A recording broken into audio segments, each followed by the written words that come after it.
कार्यकर्त्याला बळ देणारा नेता, की ज्या नेत्याच्या माध्यमातून समाजातील लोकांची कामं झाली पाहिजेत. लोकांची कामं करण्यासाठी कार्यकर्त्याला सुद्धा दादा असं सांगत होते की तुम्ही जे काम आणताय ते माझ्याकडे आणत असताना नियमात जाणार. तुम्हाला एखाद्याला जर टेंडर दिले, गुप्तदारी जरी दिली तर ते काम चांगलं झालं पाहिजे ही त्यांची भावना असायची. म्हणजे दादा एक शिस्तप्रिय व्यक्तिमत्व होतं आणि त्या माध्यमातून समाजाचा विकास करत असताना सर्वांना सोबत घेऊन त्या ठिकाणी काम करण्याची त्यांची हातोटी होती. आपण पाहिलं की आपलं दुर्दैव आहे की बीड जिल्ह्याचे ते पालकमंत्री झाले.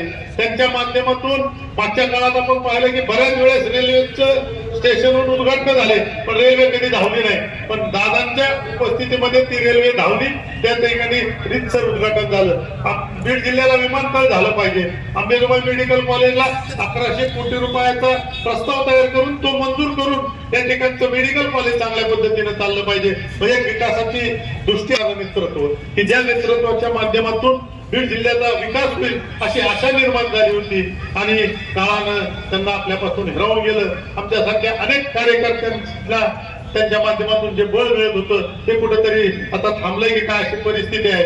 पण दादांनी जी शिस्त लावली, ज्या पद्धतीने कार्यकर्त्यांना बळ दिलं त्याच पद्धतीनं आम्ही सर्व कार्यकर्ते दादाच्या नेतृत्वावर आणि त्यांनी जे आम्हाला आशीर्वाद दिले त्याच्या माध्यमातून समाजाची सेवा करू. त्यांचा जो समाजसेवेचा गुण आहे तो आपण नक्कीच घेऊ एवढंच या ठिकाणी सांगतो. त्या प्रसंगी दादांना भावपूर्ण श्रद्धांजली अर्पण करतो.